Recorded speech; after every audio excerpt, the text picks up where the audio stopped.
বিসমিল্লাহির রহমানির রহিম। দেশ বিদেশের যারা এই লাইভটি শুনতেছেন সবাইকে শুভেচ্ছা জানাচ্ছি।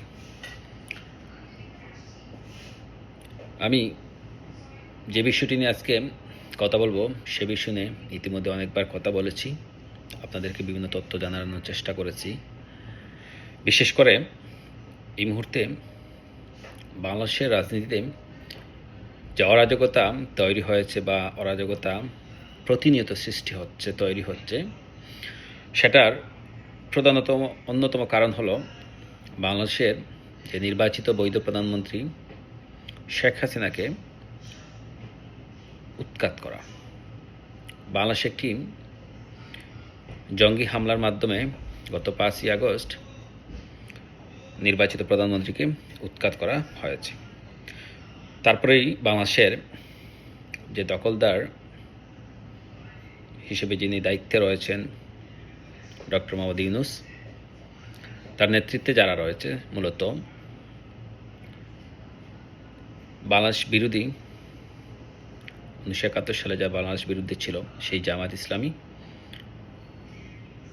এবং তাদের সাথে রয়েছে আনসারুল্লাহ বাংলা টিম, উলফা, হিজবুতুল্লাহ তাহরি, বিভিন্ন জঙ্গি সংগঠনগুলো যারা বিশ্বে জঙ্গি সংগঠন হিসেবে পরিচিত। এই মুহূর্তে বাংলাদেশে বর্তমান যে দখলদার ইউনূস সরকার, সে সুইজারল্যান্ডে রয়েছে। গত 21শে জানুয়ারি সে সুইজারল্যান্ডে একটি অর্থনৈতিক ফোরাম সম্মেলনে যোগ দেওয়ার উদ্দেশ্যে সে সেখানে গিয়েছে বলে আমাদের কাছে খবর রয়েছে। কিন্তু যেখানে মূলত যে কোনো দেশের রাষ্ট্রপ্রধানরা তাদের প্রতিনিধিদেরকে পাঠানো হয়, অর্থনৈতিক মন্ত্রণালয়ের দায়িত্বপ্রাপ্ত কর্মকর্তা কর্মচারীদের পাঠানো হয়, দেশের রাষ্ট্রপ্রধানরা মূলত তাদের দায়িত্বপ্রাপ্ত কাউকে শেখানো, কিন্তু সে জায়গায় ডক্টর মোহাম্মদ ইউনূস উপস্থিত হয়েছেন। আমরা আগেই বলেছি ডক্টর মোহাম্মদ ইউনূস বর্তমানে বাংলাদেশ থেকে একটি সেফ, নিরাপদ বা সেফ এক্সিট চাচ্ছে। তার ধারাবাহিকতায় তিনি গত 21শে জানুয়ারি বাংলাদেশ থেকে সেফ এক্সিট নিয়েই সুইজারল্যান্ডে গেছেন। উদ্দেশ্য তার সরকারি সফর, কিন্তু তার ভিতরে যে কত বড় ঘৃণ্যতম উদ্দেশ্য রয়েছে সেটা আপনাদেরকে বলার চেষ্টা করব। আমি বিগত আমার কয়েকটি লাইভে আমি আপনাদেরকে স্মরণ করিয়ে দিচ্ছি, বলেছি যে বাংলাদেশে একটি বড় ধরনের জঙ্গি হামলা হতে পারে। সেই জঙ্গি হামলায় যদি বর্তমান দখলদার ইউনূস সরকার এবং জামাত, খেলাফত মজলিস, হিজবুতুল্লাহ তাহরি, উলফা, তারা যদি সফল হয়ে যায় তাহলে বাংলাদেশকে ইসলামিক রাষ্ট্র হিসেবে তারা ঘোষণা করবে। আমি আপনাদের কিন্তু অতীতে বলেছি বিভিন্ন লাইভে। যদি জঙ্গি হামলা না হয়, জঙ্গি হামলা ঠেকানো যায়, তাহলে ইউনূসের ভিন্নতম পথ হচ্ছে তিনি বাংলাদেশ থেকে সুকৌশলে নিরাপদ এক্সিট নিয়ে সে এবং তার দখলদার সরকারে যারা রয়েছে, অবৈধ যে উপদেষ্টাগণ, তারা বিভিন্ন উপায়ে বাংলাদেশ থেকে ত্যাগ করবে। যেই কথা সেই কাজ। দখলদার ইউনূস বাংলাদেশে জঙ্গি হামলার যে পরিকল্পনা করেছে সেটা কিন্তু এখনও সংগঠিত করাতে পারেনি। কিন্তু সবচেয়ে উল্লেখযোগ্য এবং বিস্ময়কর তথ্য হচ্ছে পাকিস্তানের আইএসের প্রধান, যে যাদেরকে জঙ্গি সংগঠন বলা হয়, যে আইএসের চিফ গত 2 দিন পূর্বেই বাংলাদেশে এসেছেন।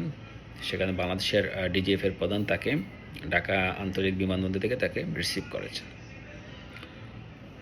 সেই আমাদের কাছে যে তথ্য রয়েছে যে আমেরিকার আইএসের যে প্রধান, তিনি ইতিমধ্যে চট্টগ্রামে রয়েছেন এবং চট্টগ্রামের একটি সীমান্ত এলাকায়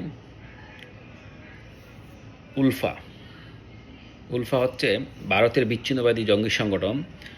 সেই উলফাদের নেতৃত্ব দিতে তিনি এখন চট্টগ্রামের একটি সীমান্ত এলাকায় একটি ক্যাম্পে রয়েছেন এবং সেখানে একটি সীমান্ত চট্টগ্রাম এবং বাংলাদেশের শেষ সীমানা এবং ভারতের শেষ সীমানায় উলফার জন্য 3টি ক্যাম্প সেখানে রেডি করা হচ্ছে, যাতে করে সেখান থেকে পাকিস্তান ভারতের বিরুদ্ধে তাদের যুদ্ধটা চালিয়ে যেতে পারে বা তাদের যে পরিকল্পনা রয়েছে সেটা চালিয়ে যেতে পারে। তো আমাদের সেই পূর্বের ধারণা কিন্তু আজকে সঠিক, কারণ বাংলাদেশে এই মুহূর্তে একটি জঙ্গি হামলার ছক আকার বা প্রস্তুত করা হচ্ছে। সেই ছকের নেতৃত্ব দিচ্ছে পাকিস্তান, এবং ইতিমধ্যে পাকিস্তানের আইএসের যে চিফ রয়েছে সে বাংলাদেশে অবস্থান করতেছে। এবং এই মুহূর্তে ডক্টর ইউনূস সুইজারল্যান্ডে রয়েছে, তার বিভিন্ন উপদেষ্টারা ইতিমধ্যে বিভিন্ন অজুহাতে সরকারি সফর বলে তারা ইতিমধ্যে দেশ ত্যাগ করেছে, নিরাপদে দেশ ত্যাগ করেছে। ইউনূস এই মুহূর্তে সুইজারল্যান্ড থেকে ইউনূস বর্তমানে ফ্রান্সে অবস্থান করতেছে। আমার কথা হলো, ফ্রান্সে ইউনূসের কোনো রাষ্ট্রীয় সফর ছিল না। যেহেতু ইউনূস বাংলাদেশের দখলদার রাষ্ট্রপ্রধান, তিনি ফ্রান্সে কোনো ধরনের রাষ্ট্রীয় আমন্ত্রণ বা রাষ্ট্রীয় অতিথি ছাড়া তিনি যেতে পারেন না। কিন্তু আমরা আমাদের যে তথ্য যেটা বলতেছে, আমাদের ফ্রান্সের যারা দলীয় নেতাকর্মী রয়েছেন তারা যেটা আমাদেরকে আশ্বস্ত করেছেন সেটা হলো ইউনূস এই মুহূর্তে ফ্রান্সের অলিম্পিক একটি ভবনে রয়েছেন এবং সেখানেই তিনি অবস্থান করতেছেন। অলিম্পিক ভবনের একটি ফ্ল্যাটে অবস্থান করতেছেন। দখলদার ইউনূস তার সর্বশেষ যে গুটির চাল সেটা হচ্ছে বাংলাদেশের যে জঙ্গি হামলা সংগঠিত করা, সেটা সর্বোচ্চ চেষ্টা করতেছে বাংলাদেশে একটি জঙ্গি হামলা সংগঠিত করার জন্য। কিন্তু আমরা যেটা মনে করতেছি, দখলদার ইউনূস সরকার সেটা বাংলাদেশে সংগঠিত করতে পারবে না। সে যদি সেটা বাংলাদেশে সংগঠিত না করতে পারে তাহলে সে বাংলাদেশে ফিরবে না। এবং আমাদের কাছে যে তথ্য রয়েছে, দখলদার ইউনূস কিছু দিনের মধ্যেই, অল্প কয়েকদিনের মধ্যেই পদত্যাগপত্র বাংলাদেশে পাঠিয়ে দিবে, অথবা তার যে ছোটো মেয়ে রয়েছে তার সাথে সে একটি সংবাদ সম্মেলন করে তার বাবার বিভিন্ন অসুস্থতার কথা বলবে যে তার বাবা এই মুহূর্তে দায়িত্ব পালন করতে পারতেছে না এবং দেশবাসীর কাছে দুঃখ প্রকাশ করেছে। আমাদের যে গোয়েন্দা তথ্য রয়েছে এবং বিভিন্ন ভিতরের অন্তরালে যে খবর রয়েছে সেটাই দিয়ে বোঝা যায়। এবং বাংলাদেশে খুব শীঘ্রই একটি নতুন তত্ত্বাবধায়ক সরকার গঠন হবে এবং সেখানে নতুন সেনাপ্রধানও আসার সম্ভাবনা রয়েছে সেনাবাহিনীর নেতৃত্বে। সেই তত্ত্বাবধায়ক সরকার বাংলাদেশে একটি সুষ্ঠু এবং নিরপেক্ষ নির্বাচন দেওয়ার জন্য বদ্ধপরিকর থাকবে।